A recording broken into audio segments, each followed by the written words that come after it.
Oi, mana! Bem-vinda à nossa quarentena. Hoje eu trouxe aqui meu maridão para a gente conversar um pouquinho sobre as quebras de paradigma que a gente está vivendo com a pandemia e o coronavírus. Algumas. O nosso sistema neoliberalista aí não está funcionando, não está dando conta e espero profundamente que ele seja o primeiro a romper e quebrar por completo para a gente criar uma nova sociedade, uma outra forma de sociedade, não a que tá agora nesse momento, ela não tá funcionando muito bem. E a gente vai conversar um pouquinho sobre isso, né? O que eu penso sobre o que está acontecendo é que realmente esse vírus ele está vindo assim no momento trazendo muitos questionamentos do status atual da nossa sociedade, né? De como a gente está levando a vida, dos acordos que a gente está aceitando, mesmo que não sejam tão bons assim, né? E a gente convive com isso e aceita tal. De repente agora é um momento de olhar para esses processos, né, e trazer aí uma consciência e só através dessa consciência alterar, transformar isso para algo que a gente mesmo julgue melhor, né? Vamos dizer assim, não tem um julgamento universal. Acho que cada família, cada pessoa, assim, tem o seu passado, tem a sua história que leva às suas próprias crenças, né? O legal é que dentro desse contexto estão sendo encontradas algumas soluções para como funcionar a produtividade no trabalho, né?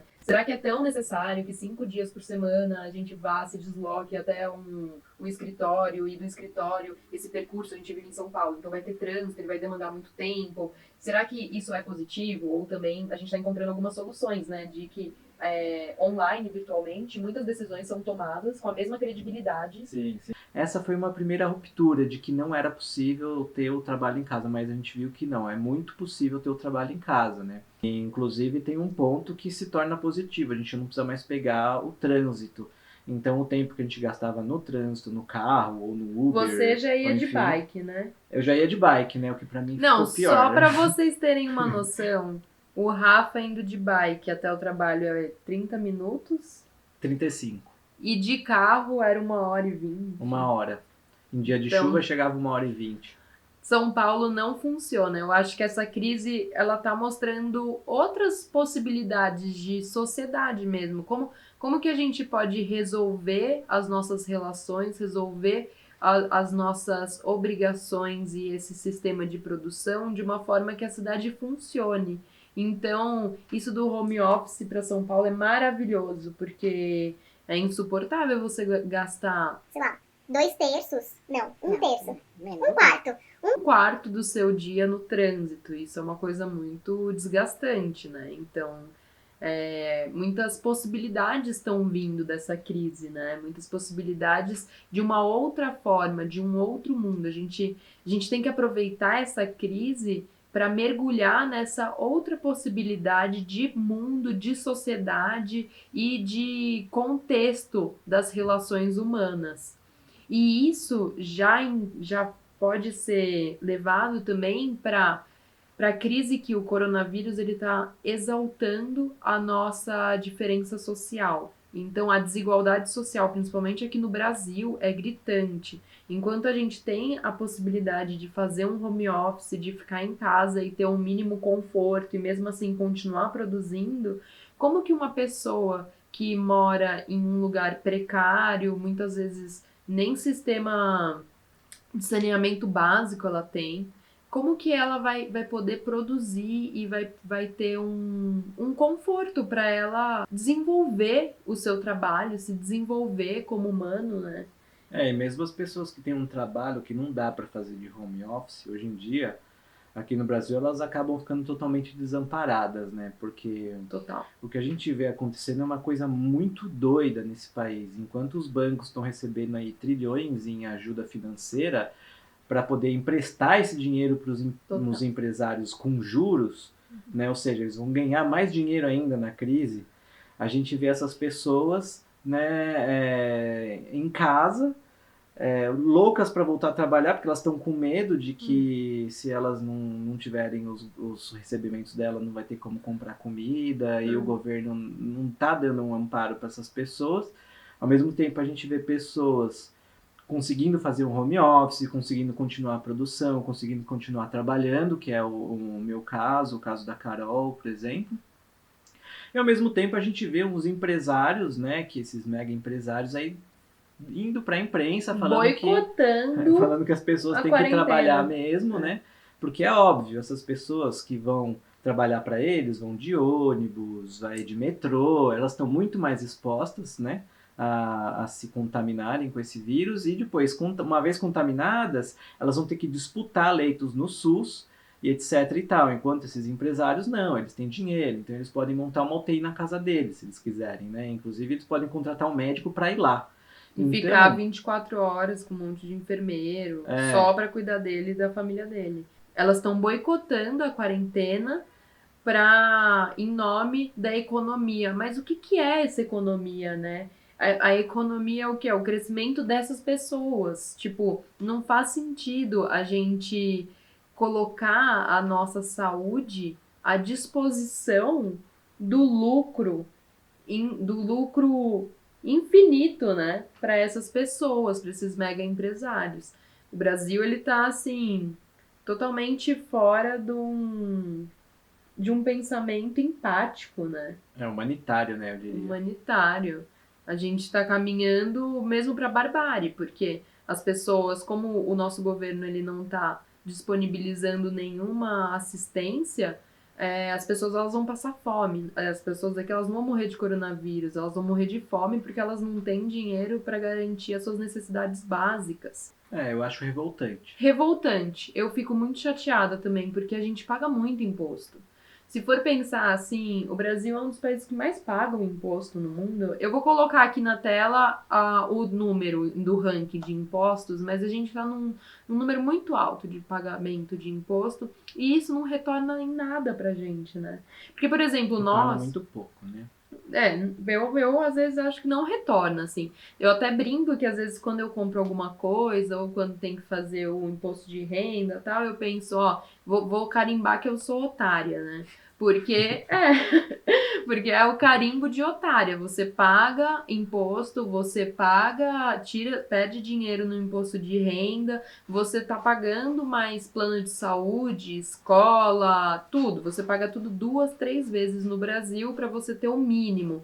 E ainda o alimento não tem qualidade, porque aqui tem muito agrotóxico, enfim. Tem várias questões, assim, que mostram que o Brasil é um país que não tem o mínimo pensamento de bem-estar, sabe? O nosso governo, a nossa sociedade brasileira, ela se mostra como um lugar de... Como que eu posso falar? De cada um por si. De cada um por si. Isso é muito triste, cada um por si. Porque... E não só triste, o coronavírus ele coloca em xeque esse cada um por si, né? Sim. Todos os outros países do mundo, eles estão se posicionando para ir para um caminho de união e de partilha mesmo, né? Por exemplo, tem países que estão emprestando dinheiro sem juros nenhum, entendeu? Acho que até os Estados Unidos. E tem países que estão emprestando dinheiro, mas se o empresário for pagar salário dos funcionários, ele não tem nem que devolver. Pô, entendeu? É outra visão, é outro processo que está acontecendo, né? Aqui a gente tá sendo jogado à morte mesmo. Ou você morre de fome, ou você morre de doença. Ou você se endivida pro resto da sua vida, né? Ou Pagando você juros. fica prisioneiro. Que é mesmo. a escravidão. Aqui a gente tem uma escravidão, assim... O capitalismo que coloca, né, bem essa escravidão, assim. E aí, a economia, ela tá acima da vida? Será que trabalhar para garantir o meu sustento E conseguir conseguir suprir as minhas necessidades básicas, me colocando a um risco de saúde, a um risco de vida, vale a pena? Esse governo não me representa, nunca me representou, e agora mais do que nunca eu vejo a barbárie se instaurando no Brasil, né? É muito absurdo, assim, o que a gente está vivendo. E a gente tem que debater isso. A gente tem que debater que o imposto que a gente paga, ele tem que ser direcionado para uma renda básica. Tipo, olha o nível da discussão. A discussão é o imposto que nós mesmos pagamos tem que voltar para nós. É isso, né? Ou não, né? É. Ou voltar para a mão dos empresários e bancos. É bem isso. É. E a gente pagar mais juros pelos empréstimos, ou seja, então ainda o nosso dinheiro que a gente está dando para os bancos para eles emprestarem para a gente voltar para eles com juros e pagando mais 2 vezes. É. Se isso não é carimbo de otário, eu não sei o que é. É muito tenso. Eu fico abismada, assim. E outra ruptura legal também é sobre o tempo, né? O tempo e a escala de produção. Porque a obsolescência programada dos nossos produtos, isso já vem sendo falado há algum tempo. Tem um documentário espanhol muito bom também, que eu vou deixar aqui no link para vocês assistirem, sobre obsolescência programada. É um padrão na cadeia de produção que nos coloca sempre a necessidade de ter que comprar um novo e de que o nosso produto ele vai ter a sua vida útil diminuída em prol desse consumo, desse reinício da cadeia de consumo, né? E você tá sempre comprando mais. A quarentena, ela nos coloca de volta ao essencial, né? Um outro ponto, assim, né, que a Carol, ela gosta desses pensamentos, né, uau, questionar a sociedade. Eu gosto também de olhar o micro, né. E dentro desse processo, uma coisa muito legal que está acontecendo é a alimentação, que é esse questionamento, né? O que eu estou trazendo para mim? O que eu estou pondo dentro do meu corpo, né? E eu sou muito da visão de que o micro, ele reflete no macro, né? Então, você cuidando do que você está pondo aqui para dentro, o que você está se alimentando, naturalmente você vai começar a cuidar do seu entorno, o que está entrando na sua casa, e depois isso expande, o que está entrando ali no seu bairro, na sua vizinhança. Será que você realmente quer continuar fazendo aquela poluição que você fazia antes, né? O que dá para melhorar, mudar? Não estou falando, lógico, de ninguém ser xiita aqui, né? E aí tal. Mas eu acho que A gente viaja de avião, né? anda de carro. Anda de carro. Então, Equilíbrio. Equilíbrio, acho que é bem essa palavra. Equilíbrio, e eu gosto de pensar também em passos de formiga, né? Passos firmes e constantes. Então você vai ver dá para melhorar isso aqui, beleza, então eu vou melhorar isso aqui. Aí você vai, melhora. A hora que aquilo estiver bem enraizado em você, aí você olha para outro. Não, agora esse outro. Você vai ver que se você fizer assim, eu pelo menos vejo isso em mim acontecendo. Daqui a pouco, deu um ano, eu já mudei coisas que eu nem imaginava mudar em mim, entendeu? Então isso é uma coisa que esse período de resguardo está me trazendo muito, esse questionamento do que eu quero para mim, do que eu estou trazendo para mim, do que eu estou me alimentando, do que eu estou alimentando a minha casa, do que eu estou alimentando as pessoas que eu amo, do que eu estou alimentando essa sociedade, né? Então, para mim, esse é um questionamento muito legal que está vindo aí por esse período. E o legal disso que você falou é que entra também naquela questão das pessoas elas estarem surtando com a quarentena. Como que elas estão surtando com a presença delas mesmas, né? A quarentena, ela tá te colocando em contato com a sua realidade íntima. Então, é legal a gente prestar atenção no que a gente tá trazendo para dentro para gostar de conviver com o nosso interior. Então, é muito interessante. Já não deu tempo, não? Já deu. Para terminar, eu encontrei um gráfico no Twitter que é muito interessante, que é sobre quem você é no meio da crise. Eu vou deixar ele aqui na imagem. Olhem só para esses quadrantes. Você pode estar se baseando no medo, no aprendizado ou no crescimento. Em qual desses quadrantes você se encontra? As suas atitudes, elas partem de qual desses princípios, né? E vou deixar ele para você refletir sobre quem é você nessa crise. A gente está vivendo um processo de transição.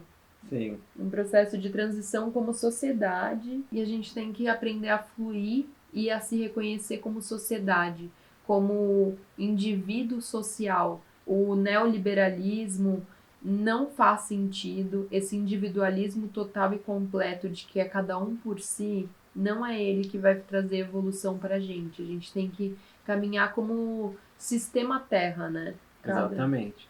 E quem sabe, né, esse é o primeiro passo para o ser humano deixar de olhar as próprias necessidades apenas, né, e passar a olhar as necessidades do planeta, né, cessar esse desmatamento desenfreado, essa produção desenfreada, essa poluição desenfreada.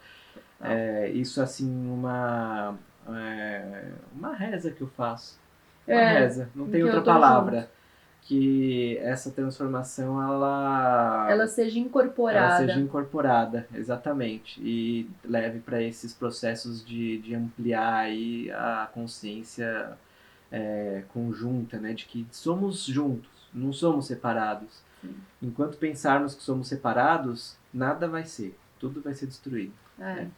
E uma coisa que eu queria acrescentar nesse gráfico que ela falou, é muito legal você procurar se identificar nesse gráfico, saber onde você está e também se questionar.